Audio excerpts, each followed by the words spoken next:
You are listening to Booze and Baseball with Derek Johnson. I'm Dusty Baker. Pull up a seat, sit with us at our bar. Let's talk some ball. And Derek, it is November the 14th.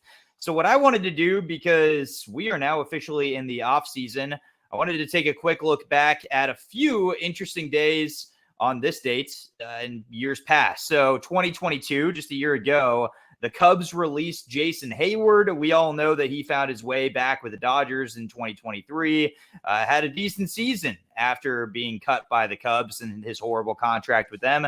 In 2019, the Braves signed Will Smith. Will Smith goes on to win World Series in 3 consecutive years. Got to be one of the wildest things you'll see, the 3 different teams as well. And then in 2011, I thought this was a really unique one. The Phillies signing Jonathan Papelbon after having a great career with the Red Sox. He'd go on to be an all-star with the Phillies that first year, and then his contract kind of fell off after that. So it kind of just goes to show that you send those big contracts out to some of those relief guys, and usually on the back end, it doesn't work out that well. But at this point in time, I think the big thing to take away from these 3 signings, guess what, Derek? It is free agent season. Any of those stand out to you as well? Well, what stands out to me there is that we actually had activity. We had things happen. I mean, less so with the Jason Hayward releasing one, because that's the type of stuff that's kind of happening right now. But Will Smith, that was a pretty big free agent acquisition at the time for them. He was coming off a really good year, and Jonathan Papelbon obviously was very notable in terms of being one of the better closers in the MLB. We actually had action, and here I am sitting just being like, are we going to actually get like a real free agent signing before Thanksgiving?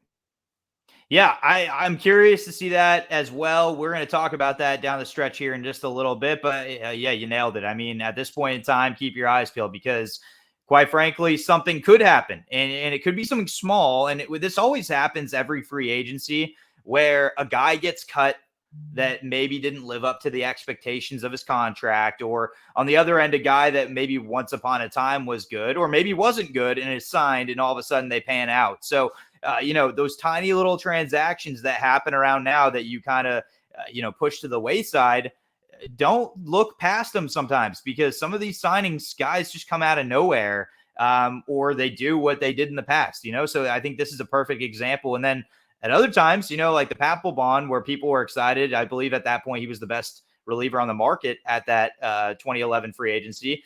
They don't necessarily work out long term. So it's another thing to keep in mind, that you're not winning the offseason. We learned that from the Padres recently. We've learned that from previous teams as well that signed major contracts. The Rangers, who we'll talk about in just a moment, they didn't play well in the first year after signing Seager and Semien. So obviously, you win the offseason doesn't mean you're winning the regular season. I think that's something to just remind people as we go into this new year. But speaking of which, Derek, what are you drinking before we do our first cheers of the offseason?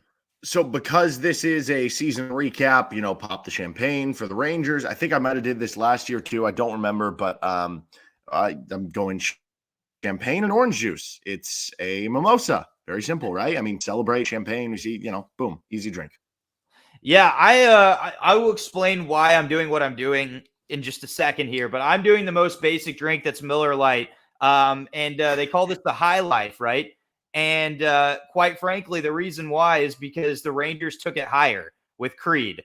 And so there's nothing higher in life than Creed taking them higher to the championship. And so with that in mind, I'm wearing a Texas shirt for all my friends back home in Texas. We're going to do a cheers to the Rangers, cheers to the franchise that deserved to have a championship from this point. Cheers to them.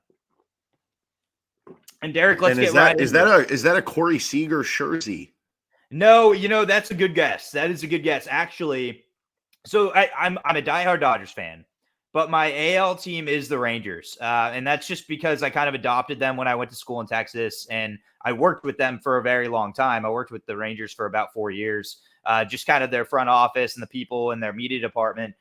So naturally, I kind of just latched on to, okay, I like the people here. I like the fan base. They deserve a lot. This is an Adrian Beltre shirtsy, and he was one of my favorite players. Yeah, he's the ultimate, outside of Seager, the ultimate Dodger turned Ranger. So I loved Adrian Beltre. I was there for his 3,000th hit. So I honestly, I'm very excited and happy for the Rangers fans. I know how much this means to them. They've been sitting there for years waiting on the Cowboys to win a Super Bowl. And sometimes you just kind of feel bad for the Rangers because they get kind of the second look, and they win the World Series. And I think it's a reminder to the Dallas-Fort Worth area that, hey, we're here. We have a new stadium. We have a new complex with the Texas Live. Like, watch us, because we're legit. And we just signed Seager, and we signed Semien, and we have DeGrom, and they traded for Scherzer, and then they get Montgomery. Like, they are a good team, and it's awesome that they won, because I actually think it's really good, not just for baseball, but just simply for the DFW area, that they got the chance to finally raise a trophy, and they're going to be able to raise the banner in the next year.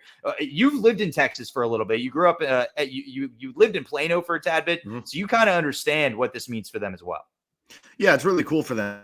And obviously they had the so close to winning the back-to-back years they were in a decade ago, and especially the Cardinals one is the one that sticks out because they were up 3-2. Nelson Cruz unable to make the catch in right field. David Freese just doing heroic things. It's cool anytime you see a team that hasn't won a title before win it. And I go back to 2010 when the Giants beat the Rangers in the World Series. That was the first time the Giants had ever won since they moved to San Francisco. They had been close. And so I know what that meant to San Francisco and, me as a fan and everything. So to see that happen again, and I love Bruce Bochy, always will.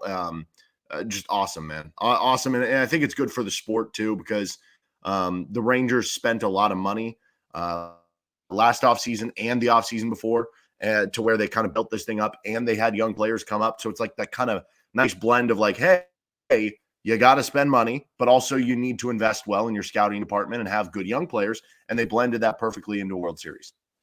Yeah, I completely agree. And I'm just happy. I'm happy for the fan base. They deserve it. It's a good team to root for. I think this was one of those World Series where you couldn't really go wrong either way as more of a neutral fan. I mean, you'd either be happy the Diamondbacks get it for the first time since 2001, or the Rangers get it for the first time ever. But as somebody that's been there and seen what they've had to deal with, and just knowing the importance of baseball in that area to some of those people, it's awesome. It really is, because I think they just get overshadowed by the Cowboys.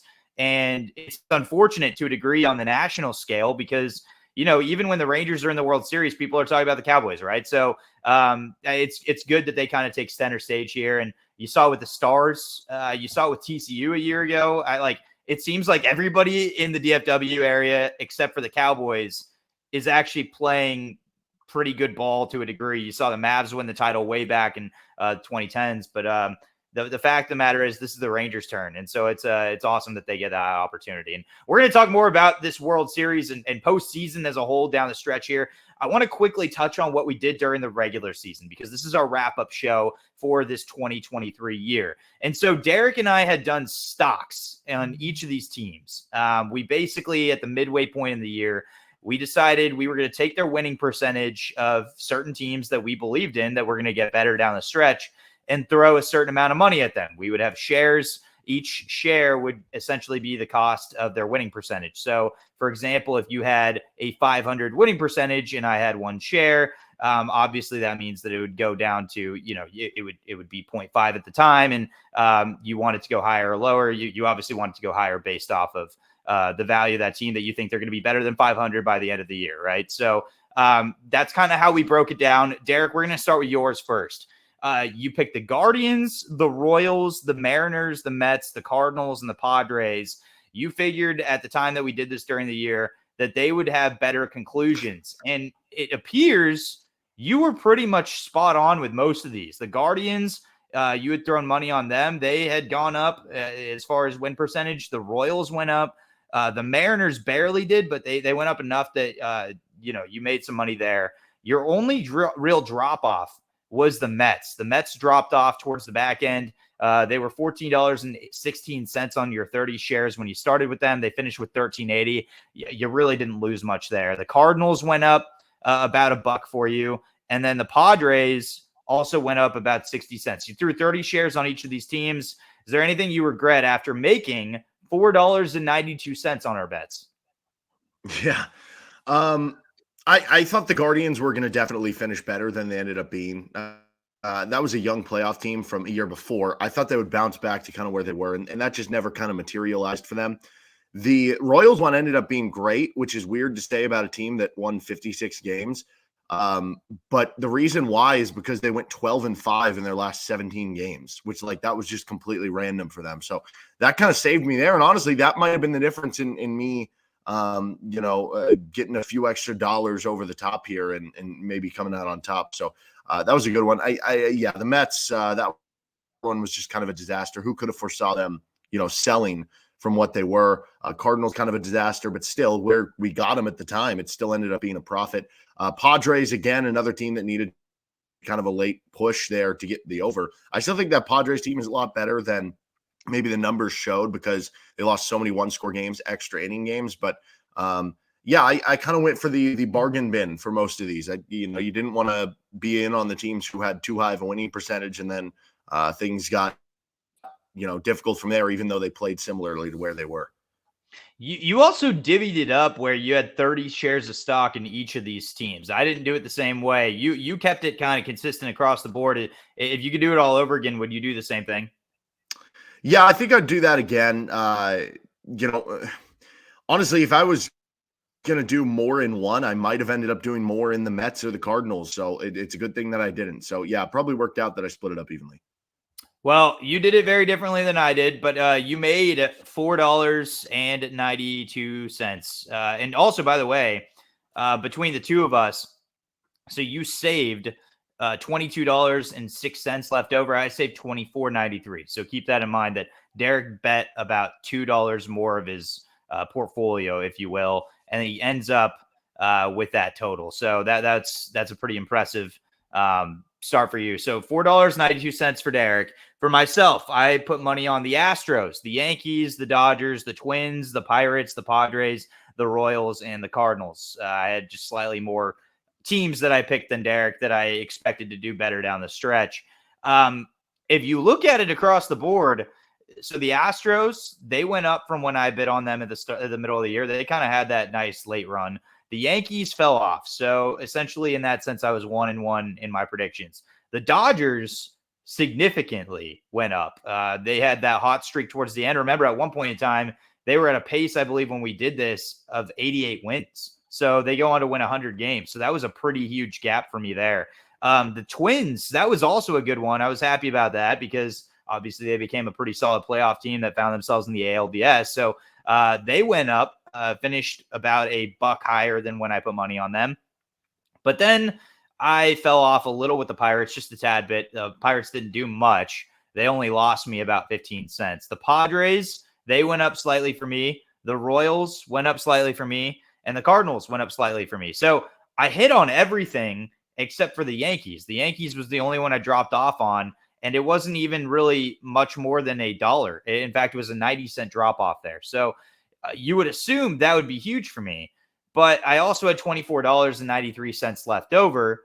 I could have thrown more money and more stocks at these guys. And I did it differently than Derek. The way that I staggered it was I put 40 on the Astros, 40 shares, 25 on the Yankees and the Dodgers, 20 on the Twins. And then I really barely pinched my pennies and I threw 15 on the Pirates, 10 on the Padres and Royals, and 5 on the Cardinals.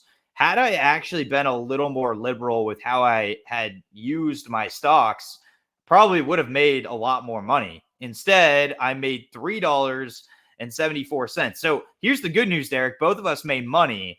Here's the bad news. I owe a drink, and technically a little more than a drink because you beat me by $1.18. So our comparative difference here forces me to basically shotgun a drink. That's the essence of the 18 cents. Instead of just drinking it, I have to shotgun it. So that's what I'm gonna have to do right now. And so, Derek, here are my final words, and you can talk while I shotgun as you break down where I went wrong. Because clearly I made a mistake here, and take me through what I did wrong as I go to town on this Miller High Life, my second of this podcast.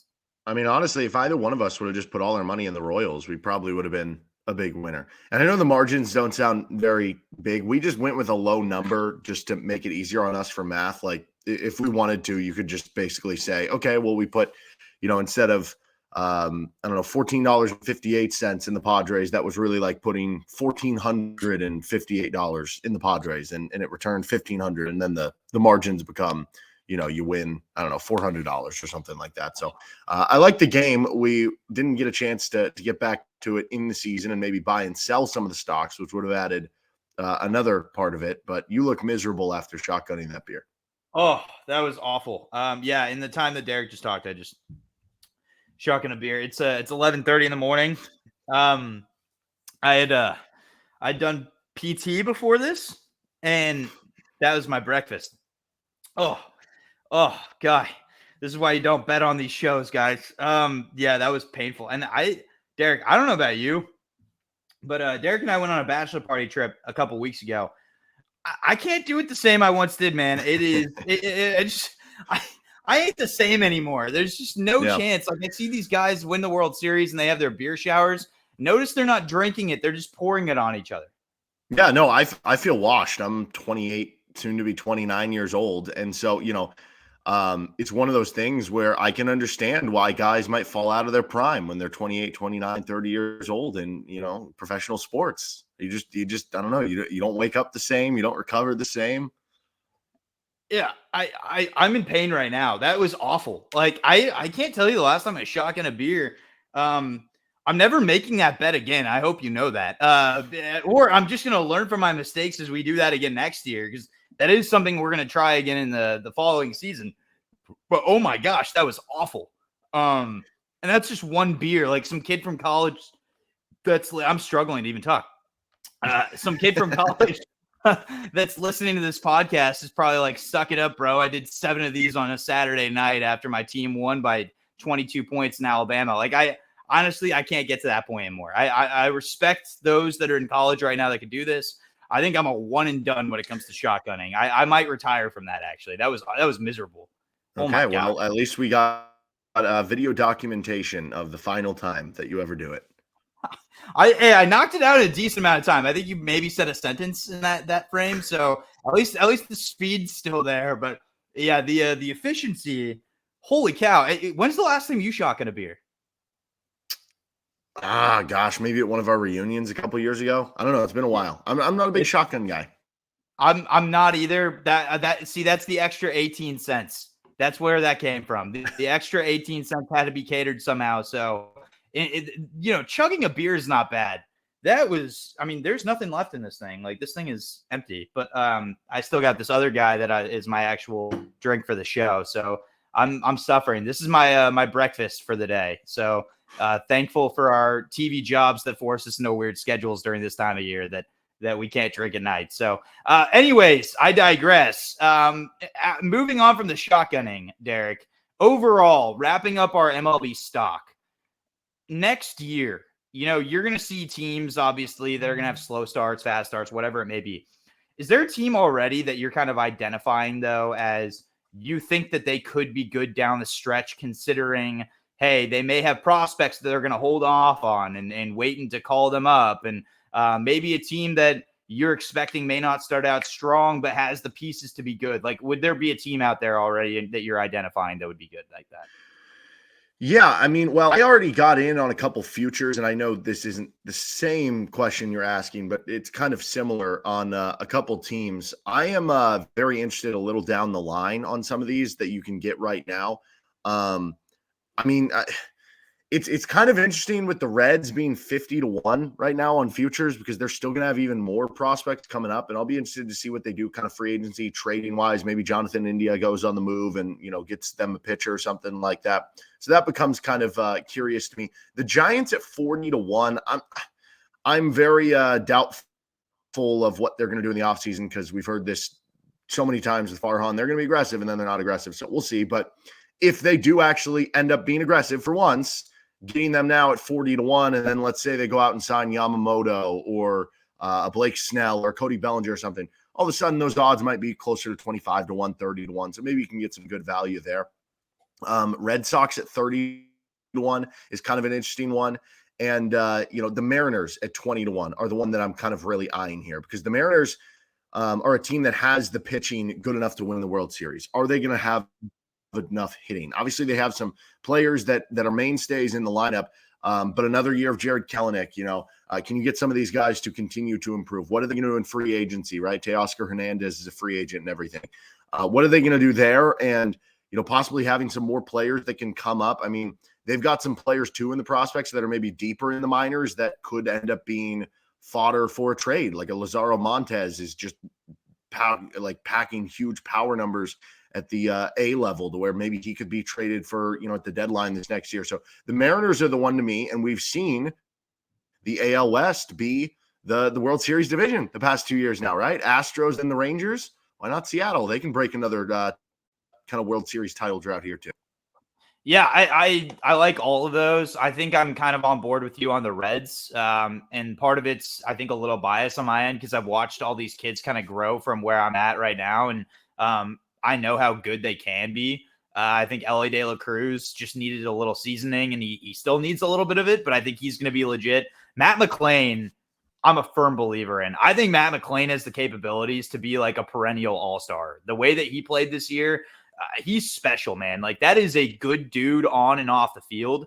And talent-wise, I mean, he's like a mini Dustin Pedroia, right? Like, he's kind of the same way. There's some comps there where average. I see some of it. The thing that gets me is Pedroia had like a 10% K rate throughout his career, and McLain was at like a 30 last year. But also remember, this is his first year in the league, and he wasn't striking out. It's going to get better. I'm just saying, like, when you okay. McLain this past year was at a 28.5% K rate. Dustin Pedroia, let's see, throughout his career, his first year in the majors, he was at a 7%. For his career, he was at 9.7. That is insane. So I agree. He is kind of the same vein of like, okay, second baseman who's a good hitter, going to get you power numbers and some other stuff too. But the strikeout's probably the difference. He also didn't strike out at that peak in the minors, though. So that's why I'm kind of like, if you watch what he did in the minors, this dude. Yeah, I think it was like 20% in the minors. Yeah, it was much like a lot lower than that in the MLB level. But also, it is a different game at the MLB. So, you could go both ways with that. I do like the Reds, though. I actually will say I threw $1 on the Nationals just because if there's a team out there in kind of that lower tier, and right now it's 200 to 1 odds with the Nats, I kind of like what they're doing there as far as, we looked at the Diamondbacks a year ago and we counted them out for the most part, and their youth took over. The CJ Abrams concept, the fact that you're going to have Dylan Cruz possibly coming up, if they make a signing this offseason that you don't expect, or if they bring in some like low tier guy, you just never know. You never know outside of all the lower tier teams. And I'm talking about the likes of the Angels, the Pirates, the Royals, the White Sox, the Athletics, the Rockies. I would take a flyer on the Nats all the way up really until the Reds, which are at 50 to 1 odds, or the Giants at 55. I also, actually, from a value standpoint that I kind of like is the Diamondbacks at 40 to 1. They just made it to the World Series. They know that they've got the talent to be able to get there. Do they make a surprise signing this offseason? Possibly. I've heard Candelario rumors is one. I've heard that they've been talking about bolstering the bullpen even more. So who knows? If the Diamondbacks make a move, maybe 40 to 1 is a pretty decent steal considering they literally just got there. They clearly are a step or two behind, but they've got the talent to be able to get to that point. So I could see that being the case as well. But those are my kind of 2 additions, or 3 additions, if you will, to what you had already said. Let's quickly talk, Derek, about just what we saw with the World Series and specifically with the MLB playoffs as a whole. Were the Rangers truly, in your eyes, the best team in baseball this year? And do you think they'll be back again in 2024?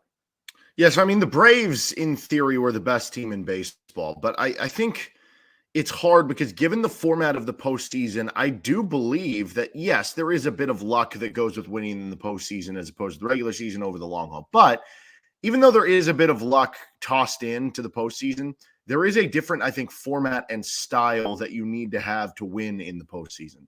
And maybe the Braves were lacking a little bit there. They had a lot of starting pitcher injuries throughout the year, and that obviously hurt them to get to that point. So I guess if you're factoring in that, like, I don't know, I'm fine if you want to bump the Rangers up a little bit more. I don't think they were the best team. Like, maybe if Jacob deGrom and Max Scherzer were fully healthy, then maybe you can get more on board with that. Probably was the Braves, but I don't know. I go through this here in Lawrence and, covering KU basketball and everything because KU's had so many teams that get 1 seeds, 2 seeds in the NCAA tournament, and then you lose early. And the saying here is always, and I think this applies to baseball with some of that randomness that happens in the postseason. The NCAA tournament, in the same way that the MLB postseason is the most exciting way to determine a champion, right? Because you don't know what's going to happen. It leaves it open for that anybody could win this thing, or that anybody could knock anybody off. Even if that team's not going to win it all, they could upset somebody else and prevent them from winning it all.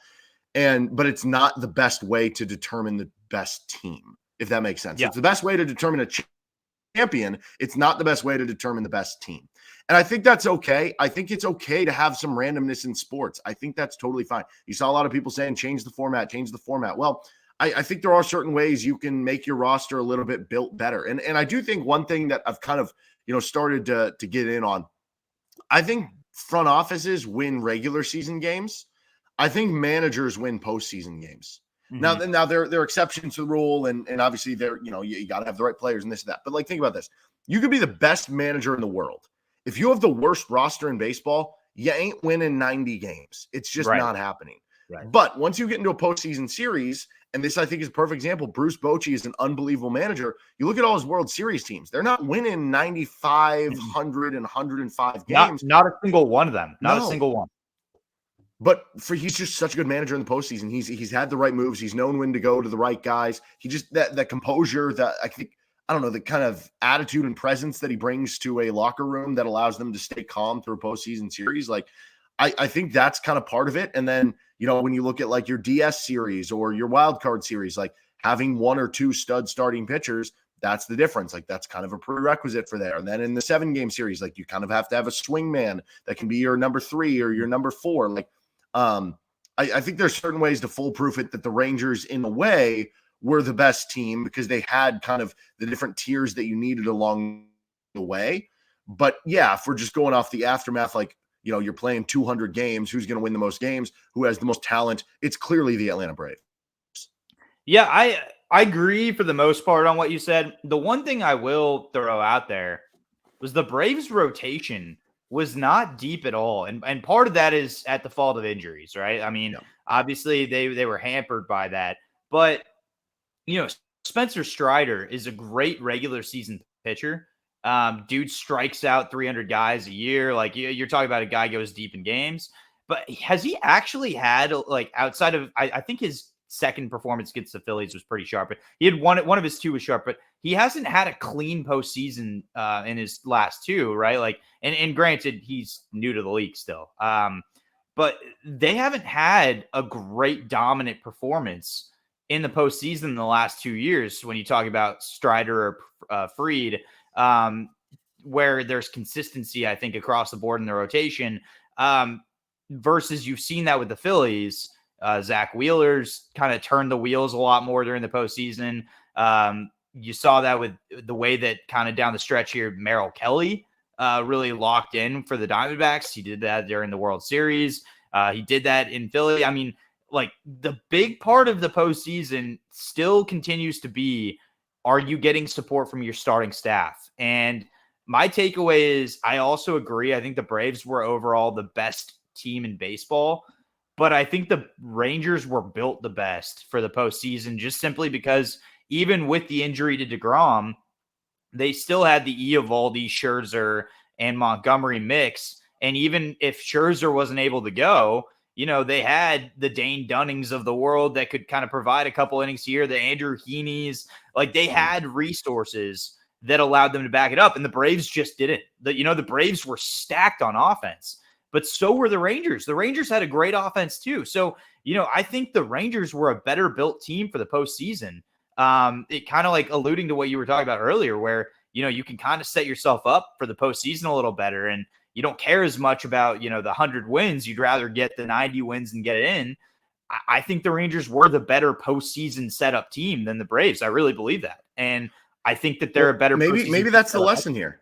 Yeah. Maybe it's the pitching depth that you talked about, because you go back to the Astros the year before, who won it all. And that was the big talk with them too. Remember You have Christian Javier, you have Justin Verlander. I mean, they were loaded from a pitching perspective to a point where at one point in the 2022 season, Christian Javier was a relief pitcher because the Yeah, Astros had so many good starting pitchers that the depth was right. there. So to your point, I mean, the Rangers had enough pitching depth, and some of it was acquired at the deadline, right? With Scherzer and Montgomery, which great trades for them, end up winning the World Series. You go out and get Aroldis Chapman to they acquired some of the pitching depth. You don't necessarily have to go into the season with the most pitching depth, but be willing to acquire it, be willing to have it, because that flexibility is so important over a 7-game series where you don't know what's going to happen. Whereas in the 5-game series, you saw this with the Diamondbacks, having 2 guys, I think, is enough with Gallen and Merrill Kelly.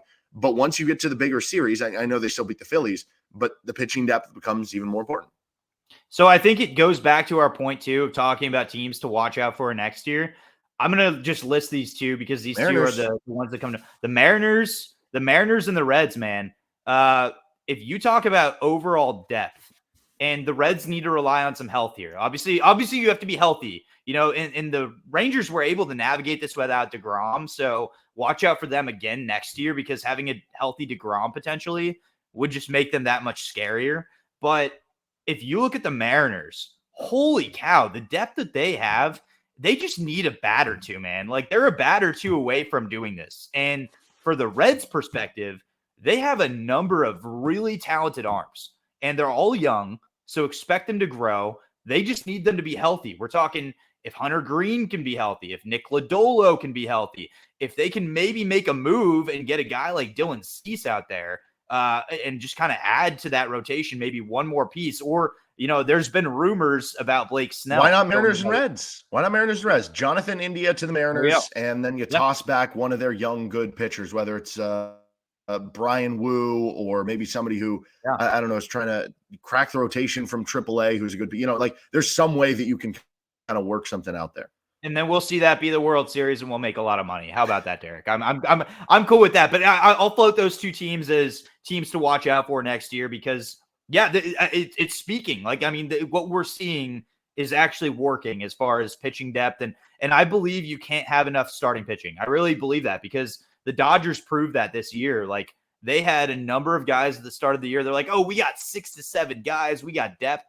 Did that work out in the end for them? No, they ran out of pitching. And so, I don't believe you can have enough starting pitching. And that's kind of where we stand on that. A couple more questions before we wrap things up here.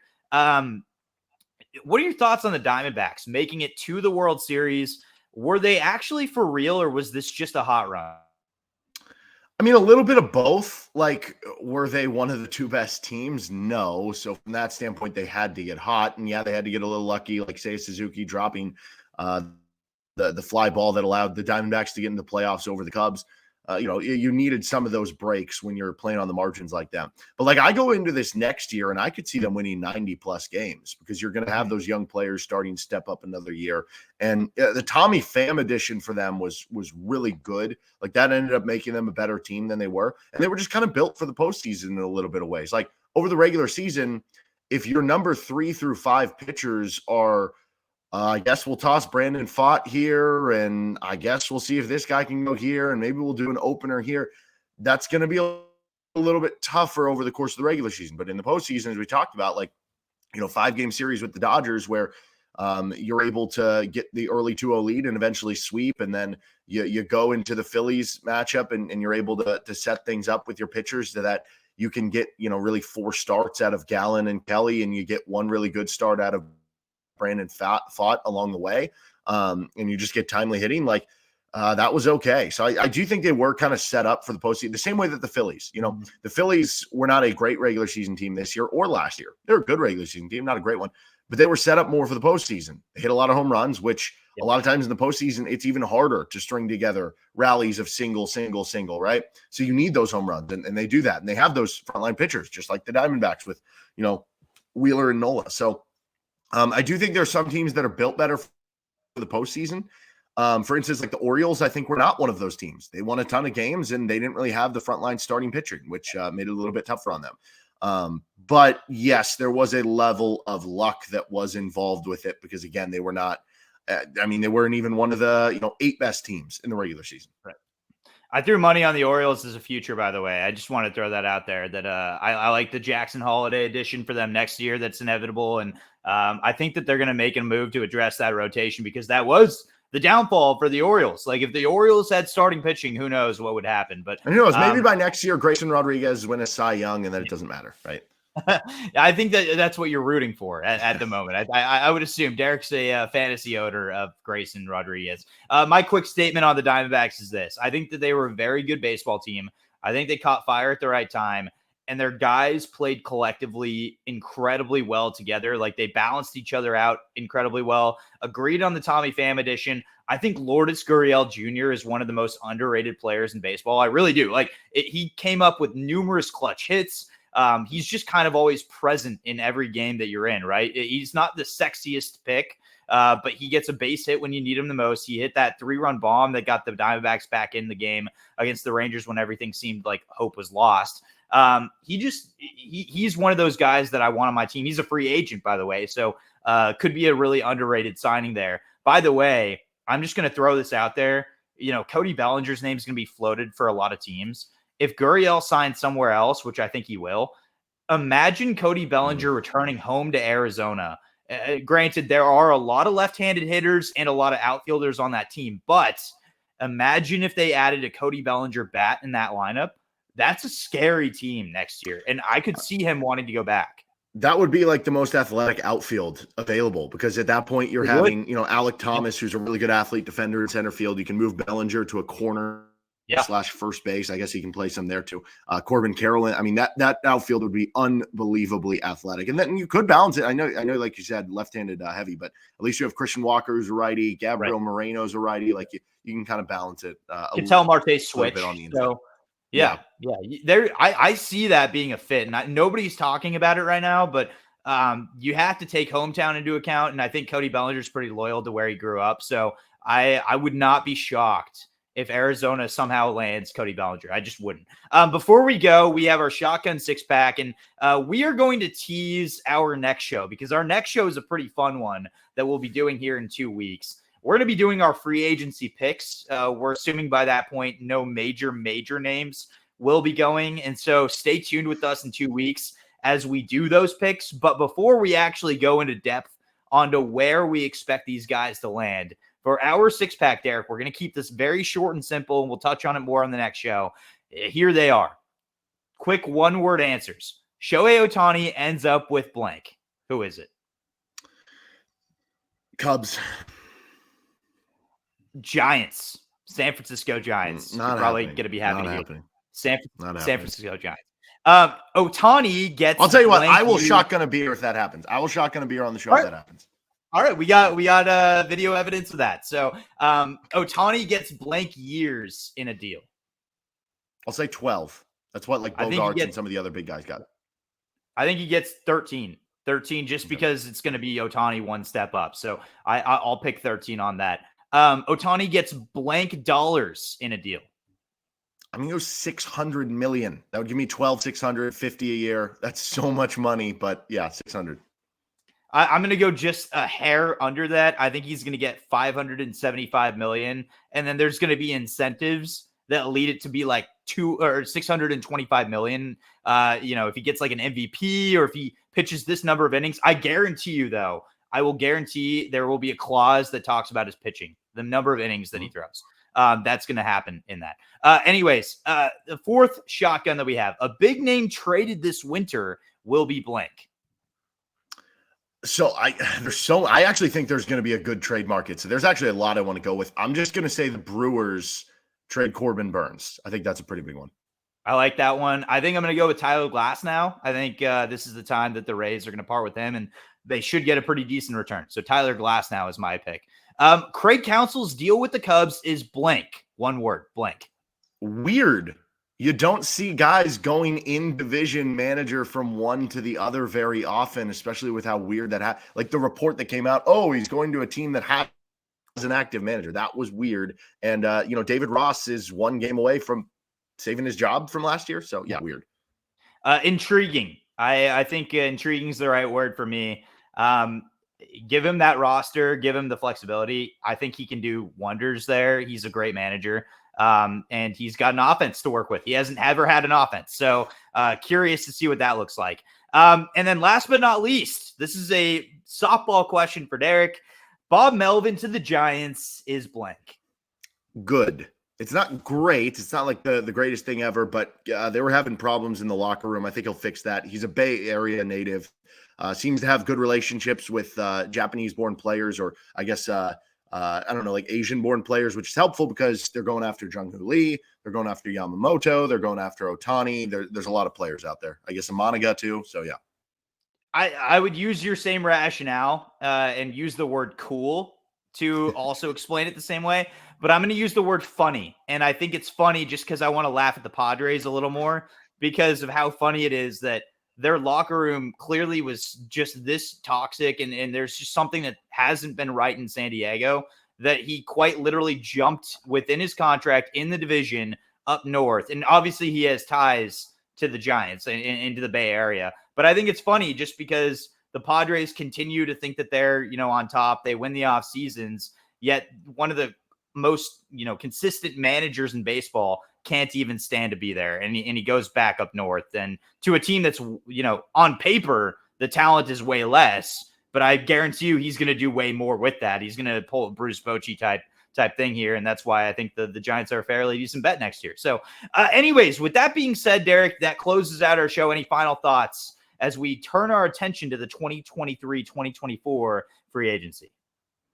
No, I would just say enjoy Thanksgiving, enjoy all the stuffing, and hopefully we have, over under. So I said at the beginning of the show, over under. Will we have one, like, I'm not talking like a minor league free agent deal or like some reliever signs a 1 year, $2 million deal. Will we have a real free agent deal by Thanksgiving? Yes, we'll have one at least. I say yes as well. Yeah, I think we have at least one. Somebody's going to start the market out. How about this? By the next time we do our B&B show, we're going to be talking about that one signing that already happened. Yep, I agree. I think that happens. So we'll see. We'll see you guys all in 2 weeks. That will do it, though. For Booze and Baseball, on behalf of Derek Johnson, I'm Dusty Baker. Thanks again for pulling up a bar stool and hanging with us. Let's grab a drink again in those 2 weeks. Until then, we will talk to you soon. Cheers.